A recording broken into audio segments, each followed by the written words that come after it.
bertingkat. Bentuk kata gantinya, kata ganti orang ketiga yaitu ayah. Afiksasi ada yaitu bertingkat.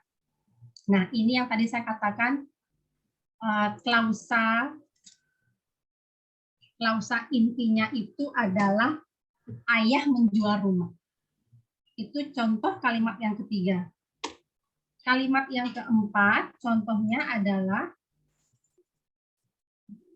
sebentar sudah. Nah, yang kalimat keempat yang saya buat adalah anak gadis yang bapaknya seorang guru itu berjualan nasi goreng. Kedudukannya, subjeknya adalah anak gadis yang bapaknya seorang guru itu, predikatnya berjualan nasi gorengnya objek. Ini adalah sebuah klausa relatif yang merelatifkan terbilik, yaitu klausa intinya di mana anak gadis itu berjualan nasi goreng mendapat atribut pada termilik yaitu yang bapaknya seorang guru itu. Ini menjadi klausa relatifnya. Ada kata kerja yaitu berjualan, kemudian bentuk kata gantinya anak gadis yaitu dia. Ada afiksasi yaitu bapaknya. Ini juga kedudukannya setelah nomina, klausa relatifnya.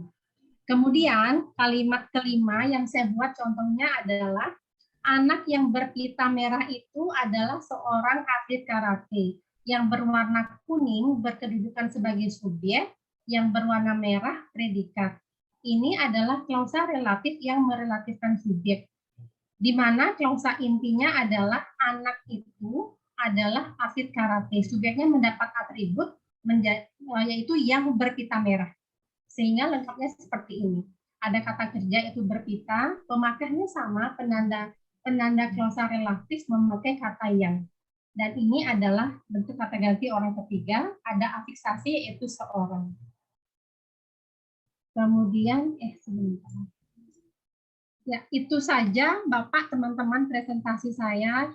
Bapak mohon maaf kalau saya ada yang pemahamannya kurang pas, tolong diperbaiki. Terima kasih banyak.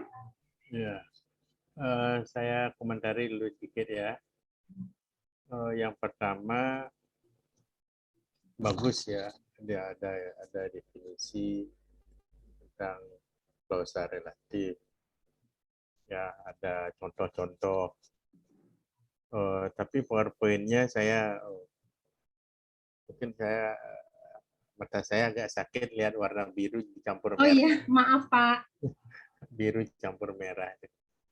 Kalau mungkin ada yang lebih sederhana sehingga warnanya menyejukkan gitu ya, misalnya Ya Pak, warna bisa putih, diubah warna background. muda, ya bisa, pasti bisa.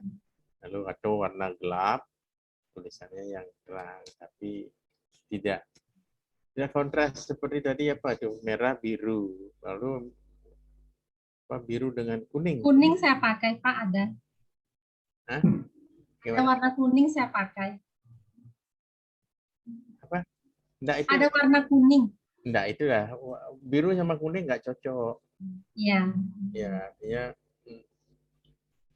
harus yang sepertinya apa namanya, tidak kontras banget tetapi tidak, pokoknya menyejukkan. Lebih soft maksud Bapak ya? Iya, Iya biar Pak. orang bacanya lihatnya senang ya. Ya, yang Iya Pak. Maaf ya Pak. enggak apa. Ini kan koreksi kan, enggak apa dikoreksi kan. Iya. Prinsipnya oke, saya berterima kasih dah mau presentasi dan apa yang terkena. Sekarang diskusi dulu. Ya.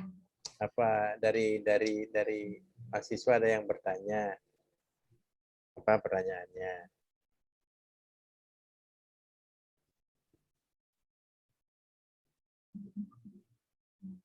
Ya, silahkan. Harus saling isi. Kamu jangan nanya-nanya ya, awas ya kamu nanya jangan itu. Artinya justru nanya itu karena ditanya itu dapat ilmu gitu loh. Ya, mestinya gitu cara berpikirnya. Saya tidak mau apa namanya oke gitu. Saya lebih baik oke tetapi lebih baik tidak oke tapi dia dipahami pada akhirnya itu. Daripada oke tidak ada yang bertanya, oh ya oke kali. Tapi ujung-ujungnya pahamnya cuma segitu gitu loh. Padahal ada yang lebih dalam itu misalnya. Justru ada pertanyaan lebih bagus. Kalau Mohon saya, izin bertanya, Pak. oke silakan. Saya Kartina. Mhm. Saya ingin ya bertanya sama dengan Kak Sila. Ya. Ya, Berarti Kak, jika kita bandingkan dengan pemarkah relative clause dalam bahasa Inggris dan bahasa Indonesia, dalam bahasa Inggris itu pemarkahnya ada who, that, which, whom, dan lain sebagainya. Dalam bahasa Indonesia berarti hanya ditandai dengan pemarkah yang saja ya kayak apa ada pemarkah lain yang bisa menunjukkan kalau klausa itu merupakan relative clause. Terima kasih. ya. Saya langsung jawab, Bapak. Ya oke silakan. Sebisanya saya ya, Pak. Ya aja. Bagus. Sudah. Terima kasih pertanyaannya. Saya memakai referensi dari beberapa artikel yang saya dapatkan bahwa pada umumnya memang yang dipakai itu adalah yang, tapi ada juga dipakai seperti misalnya di mana, yang mana. Lagi satu saya lupa. Yang jelas tidak hanya yang, tapi yang baru saya pahami adalah yang. Jadi saya lebih memfokuskan ke satu-satu dulu yang pada pemakaian yang tersebut. Jadi dalam artikel tersebut disebutkan bahwa bisa di mana, yang mana, di mana, lagi satu saya lupa, pokoknya seputar yang mana itu. Seperti itu yang saya pahami, Pak. Jadi ada Kartina yang lain, tidak hanya yang. Oke. Ada lagi pertanyaan yang lain? Silahkan, bagus itu pertanyaannya, jawabannya juga bagus. Oke, yang lain? Saya boleh, Bapak?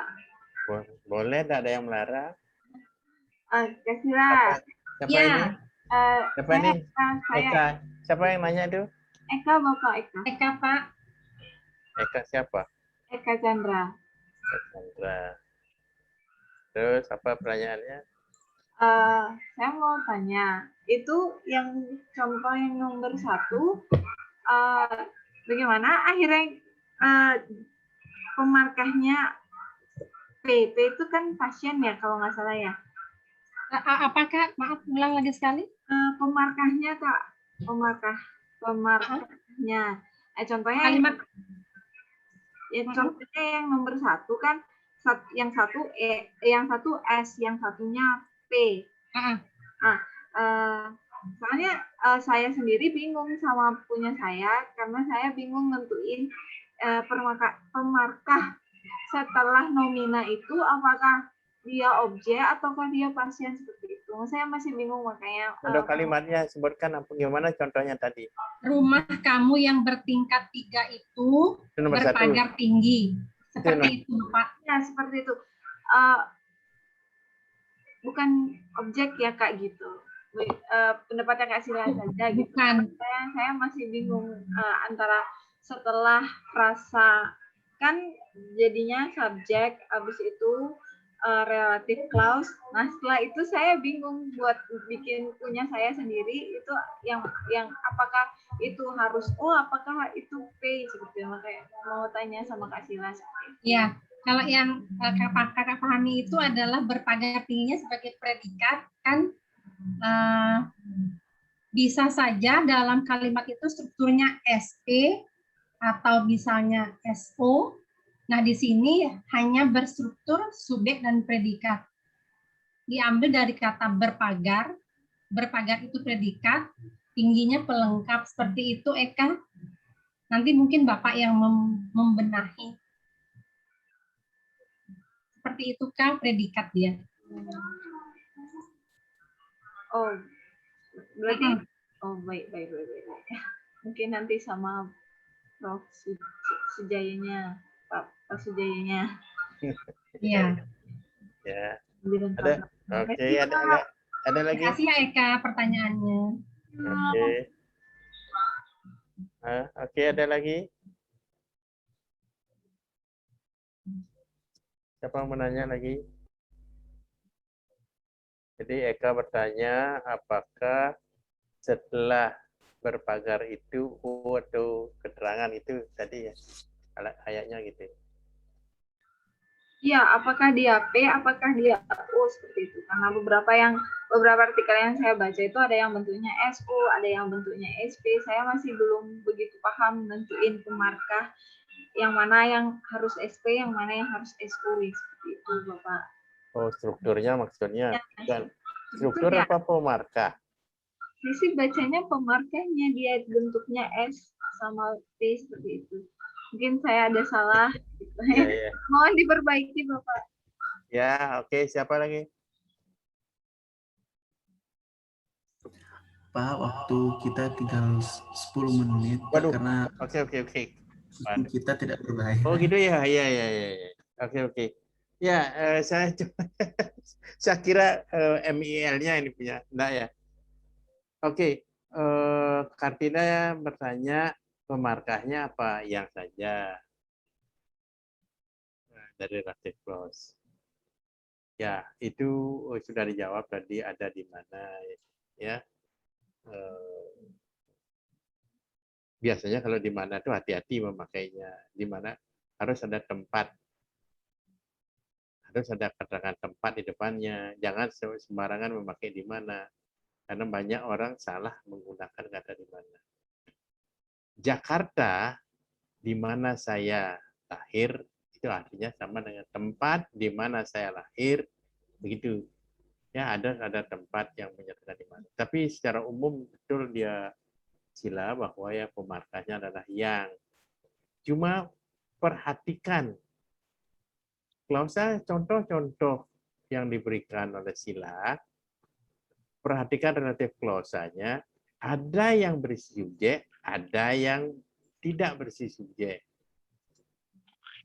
Rumah yang bertingkat 3 itu ada subjek enggak? Yang mana relative clause-nya? Relatif clause-nya yang bertingkat 3 itu, Pak. Ya, yang bertingkat 3 itu berisi subjek enggak? Yang bertingkat 3-nya tidak, Pak. Ya. Nah, sekarang definisi klausa relatif apa? Menjelaskan nomina. Menjelaskan nomina. Apanya yang menjelaskan nomina? Rasa nominanya. Misalnya, the boy dalam bahasa Inggris, the boy in the corner, anak laki yang di sudut itu. Nah, secara sintaks struktur dia tidak relative clause, dia frasa nomina. Ya, itu harus diadukan. Bukan saya menyalahkan yang bertingkat 3 itu tidak relative clause, tetapi hati-hati. Menurut teori tertentu itu tidak klausa relatif, tapi dia frasa nomina. Seperti dalam bahasa Inggris. Tetapi Komri menyebutkan ada 2 pendapat. Ya, ada yang mengatakan bahwa misalnya the boy sitting in the corner dia tidak berisi subjek, itu dia traditional grammar itu mengatakan bahwa the boy sitting in the corner itu noun phrase. Ya. Tetapi noun phrase itu diisi oleh frasa, diisi oleh relative clause yang tanpa relativizer dan tanpa subjek. Itu disebut namanya adalah indefinite relative clause. Indefinite ya, tidak definite. Ya, jadi saya sarankan pastikan definisi tentang relative clause. Ya. Nah, itu yang berikutnya pertanyaan yang kedua itu yang ditanya oleh Eka itu Eka harus pinter predikat dengan verb itu dalam suatu kasus dia sama, ya, tetapi istilah itu beda pemakaiannya dalam bahasa Inggris. Verb itu tidak sama dengan predikat, tetapi dalam kasus tertentu dia sama. Nah, kalau jangan mengatakan itu objek. Hati-hati, kalau objek itu pasti noun dia, pasti kata benda. Sedangkan berpagar tinggi, tinggi itu udah jelas bukan kata benda. Tidak mungkinlah objek dulu. Ya, tidak mungkin objek. Pasti dia keterangan. Ya, pasti dia keterangan. Dalam bahasa Inggris itu complement istilahnya. Karena itu kalau diparafrasekan berpagar tinggi artinya yang pagarnya tinggi. Rumah itu pagar itu tinggi, berpagar tinggi, pagar itu tinggi, pagar tinggi sama itu. Ya, sehingga itu adjektif itu tidak mungkin objek. Yang menjadi objek adalah nomina. Apakah bisa kata kerja menjadi objek? Bisa. Tapi dia kata kerjanya yang menunjukkan dalam bahasa Inggris, kata kerja yang dijadikan objek ditambah ing. Dalam bahasa Inggris, I like swimming. Tapi dalam bahasa Indonesia, saya suka berenang. Tapi yang ngotot, yang ahli bahasa Indonesia harus diisi artikel berenang itu. Saya suka berenang itu. Jadinya kalau saya suka berenang disalahkan. Saya suka berenang itu harus ada definite article. Itu bahasa orang linguis Indonesia yang fanatik. Berenang adalah olahraga yang menyehatkan. Salah. Harus berenang itu olahraga. Harus berisi itu gitu loh. Itu anunya. Tidak semua tahu itu. Tetapi orang dalam menulis di buku-buku itu ya berenang adalah olahraga yang menyehatkan. Tanpa itu dulu. Saya setuju tanpa itu oke, karena bahasa Inggris begitu. Tidak ada the swimming, nggak ada. Swimming is a good sport. Tidak ada the swimming, nggak ada. Tetapi yang ahli bahasa Indonesia, saya dapat dikritik itu harusnya berisi itu. Saya kaget. Saya ngambil dari bahasa Inggris. Saya membandingkan dengan bahasa Inggris. Itu kan bahasa Inggris, dia bilang gitu. Itu kan bahasa Inggris, ini bahasa Indonesia. Nah, yang mengiyakan berisi itu pun agak ragu-ragu rupanya. Gitu. Tapi sekedar Anda tahu bahwa itu katanya perlu itu. Ya, artinya begitu. Nah, kalau lihat pemarkahnya, nah mestinya sila lagi dikit ya, harus konstruksinya kayak apa gitu loh. Konstruksinya itu mau menjelaskannya ada yang berisi subjek, ada yang tanpa subjek. Kalau yang berisi subjek, predikatnya kayak apa? Kata kerjanya kayak apa?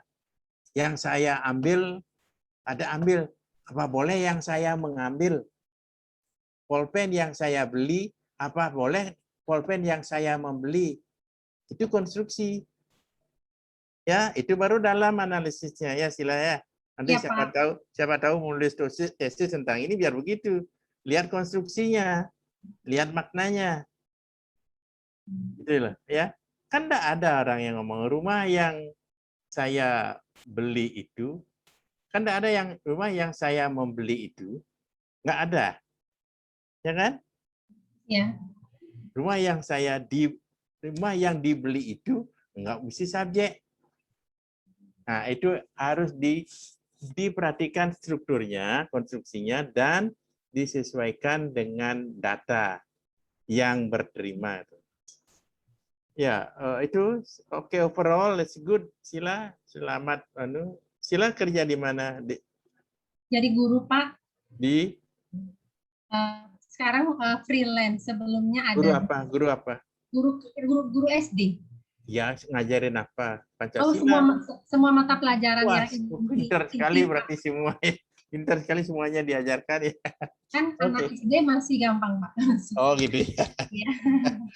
Saya enggak berani ngajar anak SD. Kan Bapak cocoknya bukan SD. Lebih susah ngajar mahasiswa. Ya. Oke, jadi itu ya, bagus. Jadi cuman diperdalam nanti dengan tambahin dengan konstruksi ya. Merah nanti kalau presentasi isi konstruksinya ya. Sama Rio. Ya. bertanya